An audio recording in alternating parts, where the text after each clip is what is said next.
dramatized lesson is called Entertaining Friends. Kurt and Anna are enjoying a pleasant evening at home, having drinks with some neighbors. Listen to what they say, and I will translate. Have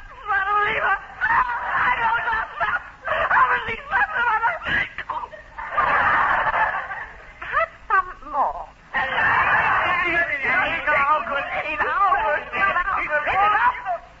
No, thank you. I've had enough.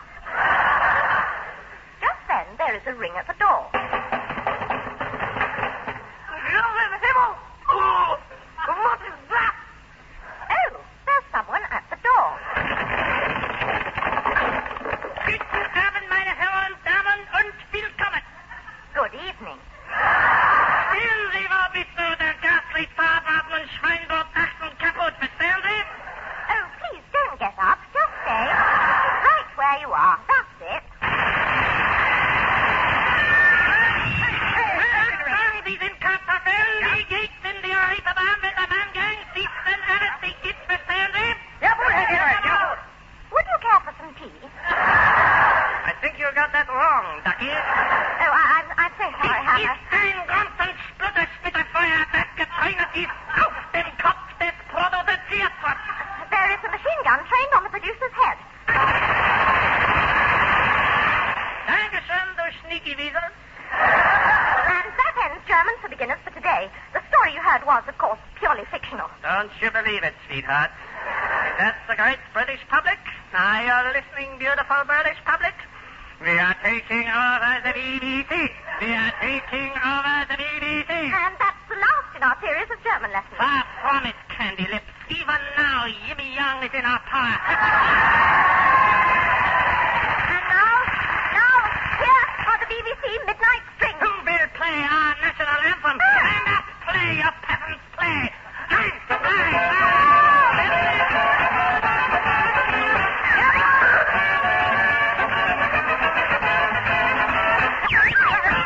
Thank you, band. Yes, it's or if I'm wrong again, it isn't. I'm not sorry. I won't read that for the first time. Which doesn't mean that Timbrook Taylor, John Cleese, Graham Garden, David Hatch, Joe Ken, and Billardi aren't with you again. I'm almost negative about this. David slipped again, everybody. And yes, here isn't John Otto Cleese, who has nothing to say to you. Oh, yes, it's not. I'm sorry, I'll read that again. What are you talking about?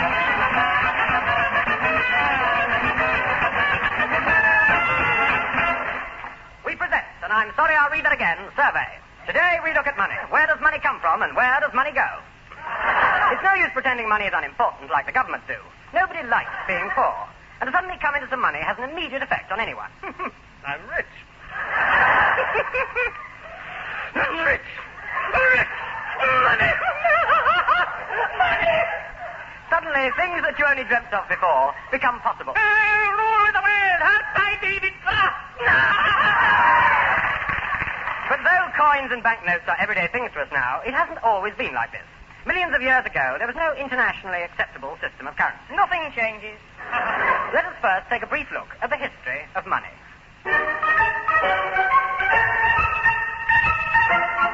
In prehistoric times, the early cavemen used to assess a man's wealth by the number of dinosaurs' teeth he had. Then they realized that men had human teeth. And they changed over to using the teeth of the saber-toothed tiger. Now, since saber-toothed tigers were extremely fierce, most of the cavemen were very poor, which is why they lived in caves, whilst the saber-toothed tigers lived in luxury flats. A similar system was used for hundreds of years by the Galapagos pygmies, who rated their wealth by possession of the teeth of the great hairy anteater, which is nowadays known as the great toothless hairy anteater. Throughout the world, different primitive systems persisted for centuries. Red Indians used to use pork chops as currency, and with them they bought American dollars, which they grilled and ate. And until quite recently, South Sea Islanders used melons, but this was discontinued because they jammed up the slot machines. In England, modern coinage was founded by Henry VIII, who, faced with a couple of gambling debts, chopped his crown in two and originated the 2 and 6penny piece. This was followed by Queen Elizabeth's Royal Mint. We find it quite delicious. And today in this country, coins and notes are still manufactured by the Royal Mint and by Fingers Lamont and the Balls Pond Road. Money has inspired song. Money a tear has to fall. Some people spend it like water. I'll just make out a check for 3 gallons. others have to borrow. You'll find £2 on the gas stove. Alone on the range. You're right. Some men will do anything to get it, humiliating themselves, like appearing on TV talent competitions, like opportunity knocks. Whilst others depend on the generosity of the public, like taxi drivers. There you are. Yeah, what about a tip? Okay. Never try and whistle with your mouth full of blancmange. Thank you, Gav, you're a real top. But of course, even the richest people usually start with nothing. We asked a few how they'd made their first 100. You, madam, I believe that by the time you were 21, you'd made your first 100. I certainly have. Oh. We then spoke with Arthur Sixpence, the man who certainly made his pile. I'm sorry about that. Yes, I mean. Arthur Sixpence, you are now a millionaire, and I must say you seem pretty happy. I am. I'm very, very, very happy. How did it happen? I made my money the hard way. Hand-painted every note. No, really, no. My dad used to say to me, laddie said, where there's muck, there's money. I took his advice. I sold dirty photos. No, really, no, honest. I used to be so poor, I took a job as a contortionist just to make ends meet. No, hang on, seriously, though. I went into the wholesale business, sold 200 holes in a month. Then the police started looking into them. No, give up now, please, no. Then I went into retailing, fixing up Manx cats. Think about that, that's a subtle one. Yes, thank you. Let yourself go, have a good time. No, I made a lot. I made a lot of money. I put most of it into cement. Hard cash. What? No. And now I'm in hire purchase. Radio set, £100 each. Cash down and no sale. That's not our purchase. It's the highest purchase I know. Every one of them. Yes, and what do you do now? I'm a comic and not doing too well. Of course, essential to the monetary system are banks. Be it a humble piggy bank. So, you want to start an account? Or one of the big national banks. These are the backbone of finance. Once you put your money into a bank, no one can get at it. Least of all, you. On these banks depends the whole business of international currency. If you are confused by foreign exchange rates, remember these simple rules. If you take a pound note into a Swiss bank, you'll get 10 shillings and sixpence. If you take a pound note into a French bank, you'll get a lot of sympathy. If you take a pound note into a German bank, you'll get a big laugh. And if you take a pound note into an English bank, you'll get in a very long queue. So then, people come by their money in many ways. Some people earn it, some people steal it, and some people are lucky enough to inherit it. To my son, Michael, I leave a nice little windfall. 2 pounds of apples. To my son, Timothy, I know my daughter Alice looks to as the breadwinner. I leave a loaf. Hoy. And lastly, I come to Cousin Jack, whom I promised I would mention in my will. Cousin Jack, there you are, I mentioned you. Now, if someone will pay my debt duties, I'll be off. If they're coming out of my money, I'm not going. Here you are. True wealth can't buy happiness, but then neither can poverty. Fortunately, nowadays, although prices are higher, there is more money about, and young people in particular have more to spend than ever before. However, this does not always meet with the approval of the older folks, as you might imagine. Long legs, do you know the trouble with the youth of today? No. Do you know the trouble with the youth of today? No. Doesn't anybody know the trouble with the youth? Anybody know? I do. The trouble with the youth of today is they've got too much money. Far too much money. We didn't have it. We were incredibly poor. We were so poor, my father couldn't afford the bus fare to go to work. He was unemployed for 12 years, my father, yes. We all starved to death. Twice. We were so poor, we even used to get our milk on the Never Never.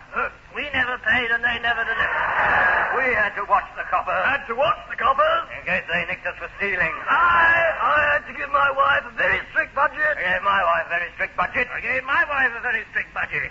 Yes, takes her eyes out if she overspent. Of course, these long-haired youngsters today, they've got money for motor cars and tape recorders and gramophones. We couldn't afford gramophones. No gramophones. Had to play all our records on the sewing machine. Yes, you know, I used to get a penny pocket money a month. I only used to get a halfpenny a year. But I used to have to pay my father threepence a week. Of course, it went a lot further in those days. A lot further? Yes, to go around the world on the Queen Mary for 2 halfpenny and keep the boat. Queen Mary in me bath. Well, I thought that was a rubber duck. I tell a lie. You could go around the world on a rubber duck someday. And of course you'd still have your halfpenny left. And a halfpenny'd go a long way. Right. You could take that halfpenny and call in at a farmhouse at 4 o'clock in the morning. Get away. Give them the halfpenny and they'd give you a 6-course breakfast. Yeah. Bacon and milk and eggs straight from the cow. Don't make cows like that. They give you a farthing change. And you can take that farthing into a bank and hand it in at the counter, and they give you a new crisp £5 note for it. They wouldn't do that nowadays. That's so damn stupid.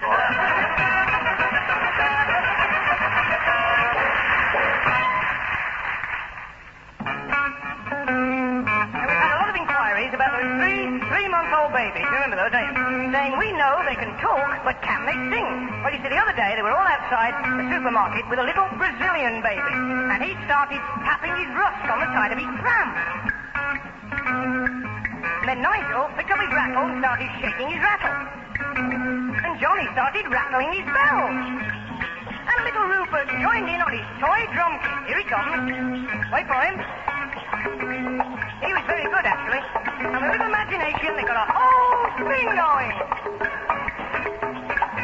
Shake a rattle, shake a fella, shake a string of beat. Shake yourself and keep the rhythm, that's all it needs. Every baby does the samba when he shakes that thing. Long before he started talking, he has learned to sing. Boogie, boogie, boogie, boo. That's the song of the baby. Boogie, boogie, boogie, boo. I sing it loud as you sing. Boogie, boogie, boogie, boo.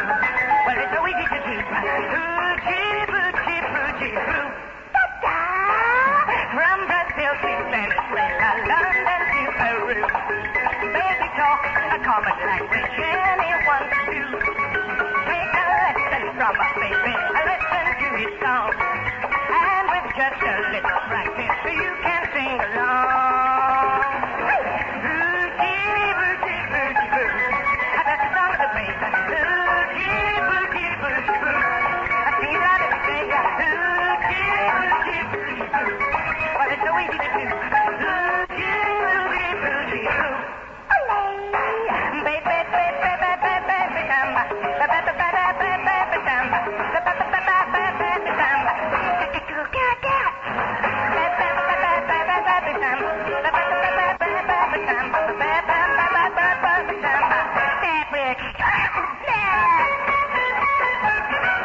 Then the Brazilian baby picked up his toy tin whistle and he began to play.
That song was, in fact, one of our competition winners. The title being sent in by B. Nelson of Coventry. Congratulations and thanks to him, and he wins a signed LP of our show. And now here is a police message. A Bond Street jeweler's was broken into late last night, and 8 wristwatches were stolen. Police are looking for a very punctual octopus.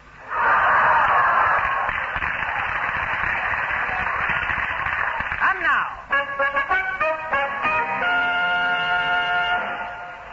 see the mighty mighty army of Hannibal crossing the Alps. See the legions of Tiberius Caesar marching to victory at Carthage. Otherwise, you'll be stuck at home listening to the next episode of Professor Prune and the Electric Time Trousers.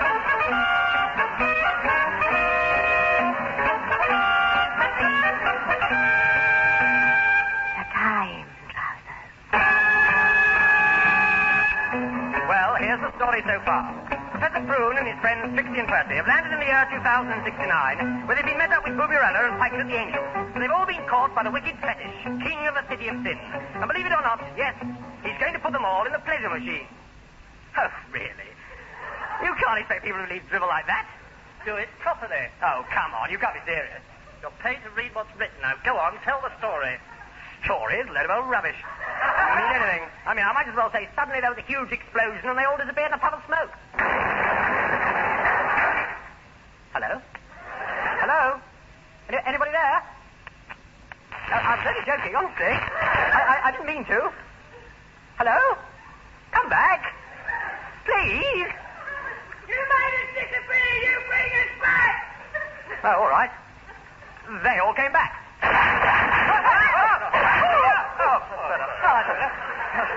Did I do that? I think that's rather fun. Don't ever do that to us again. Oh, well, you better behave yourselves properly and I won't have to. And don't you forget, whatever I happen to say happens. So come on, jump to it. Let's get on. Chop, chop. Get lined up. Oh, do shut up, you power-mad little juggins. Right. Okay, that does it. My little juggins, am I? All right, very well. You asked for it. Suddenly, before he knew what was happening, John Cleese sat on a wall. Springing into the air, he hit his head on a low beam. Dropped back on the trampoline, bounced out through the window, into a grand piano, out again, back through another window, and ended up in a vat of gently simmering tapioca pudding.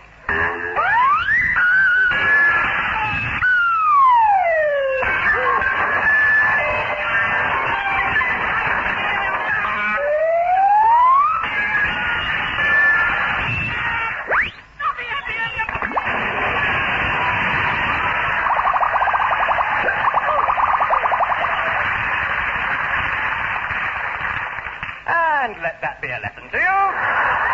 Sorry. I should think so. And now, on with... The Time Trousers. Oh, yes, the time trousers.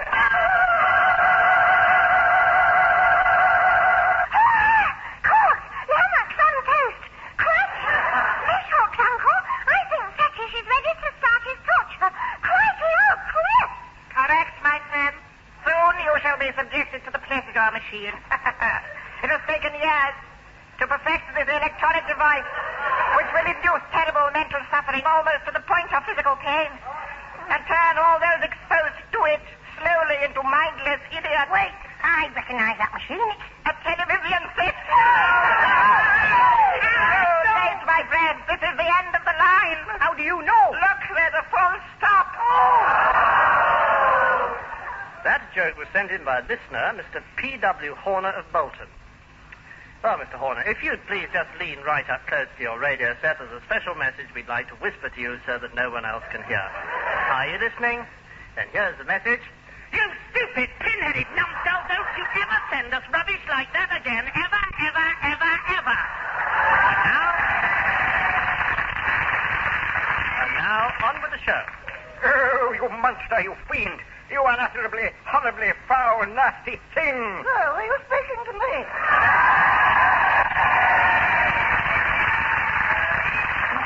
Well, sticks and stones may break my bones, but words will never hurt me. No, dear Booberella. I was referring to Fetish, not you. Oh, I don't know, though. Sorry thing, but please, Fetish, please, don't subject us to that terrible machine. Think of all the happy times we've had together, you and I. Ah, my dear Booberella, every time I see you, I am reminded of Africa. Oh, but why Africa? You're much the same shape.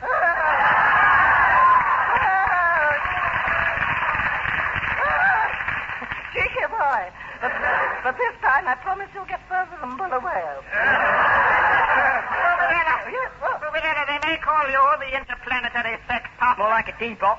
Your charms hold no interest for me.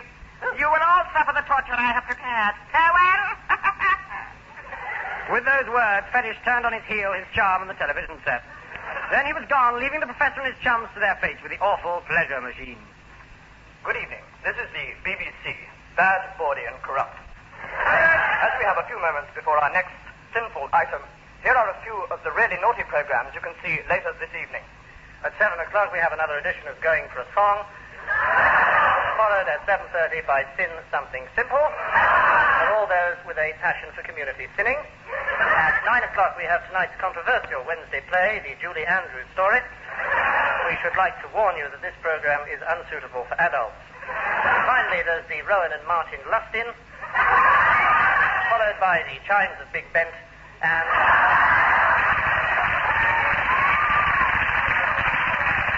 and then closed down for the night.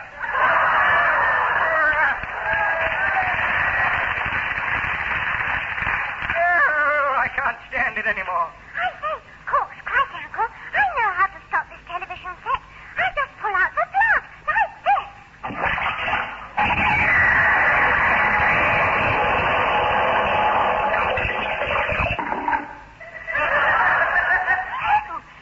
It must have been a watercolor set. Now's our chance to escape. Quick! Soon they were outside. The streets of the city of sin were paved with blancmange, jelly, and custard. Excellent. The streets are deserted. Follow me! No, don't go down there. This is a notorious street, a place where peculiar things happen at night, and weird, unnatural creatures live in a strange twilight world. Listen.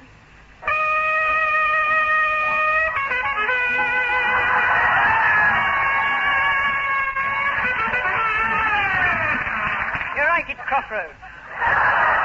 They hurried on, and Booberella led them through a labyrinth of twisting alleys. Twist again. Oh, goodness, yes, Ellie. In this city, they say that somebody invents a new thing every day. And I'd love to meet him. Right, everybody. The coast's clear, though there may be patches of hill fog in inland areas. Chris, Uncle, hadn't we better try to find the trousers? No, of course, Trixie. Everybody spread out. What about me? Need I comment? Oh, look over there, the trousers. And there, sure enough, stood the time trousers. But climbing into them was Fetish. The same, Professor. Oh, you fiend. You fiend. Get out of those trousers. Never. Then take that. And that. Let go. No. Ouch. Ow. Oh. Ow. Help. Help. Help.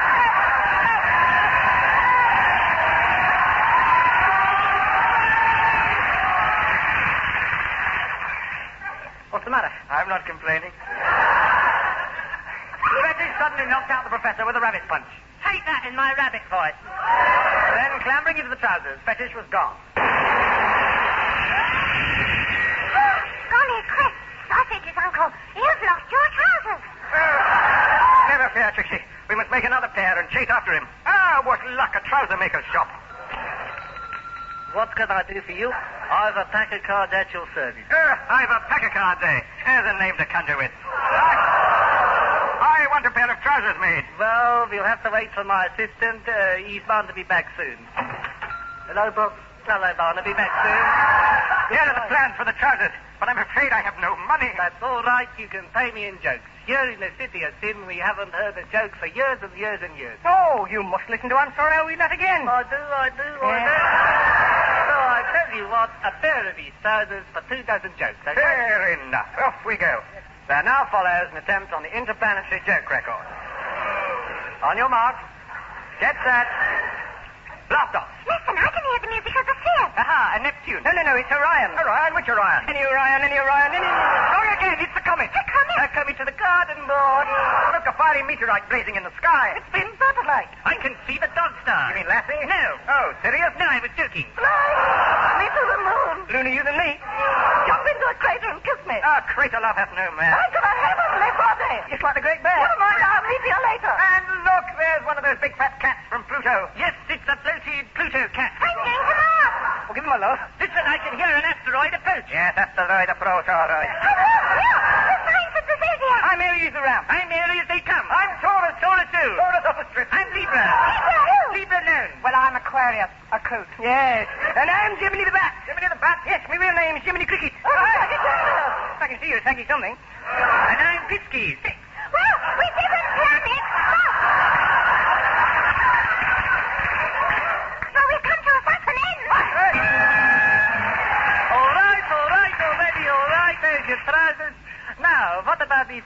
worries me already. But before their astonished gazes, the professor leapt into the trousers and immediately disappeared. I think you've made them a little too large. Don't forget me and Percy. Seconds later, the threesome had gone. Oh, I shall miss the professor, you know. Oh, well, it's all behind me now. And in front, I'm happy to say. Goodbye, Professor. Perhaps one day you'll think of me as I used to be. Oh, no thanks. Farewell, Professor. Farewell. Farewell! Meanwhile, in the trousers, the professor was preparing to land once more. Now I wonder where we are this time. Let's open the door and see. Farewell, Professor. Oh, there you are again. Come here, you go to the... Oh, no. Help! Blast up!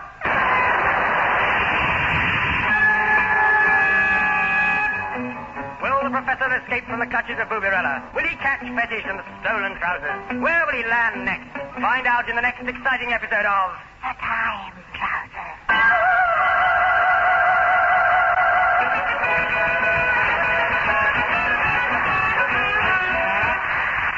Well, there it is. That's that. It's all over. All good things must come to an end. More's the pity. Enough is as good as a feast, but 30 minutes is 30 minutes, and I'm a garrulous old fool.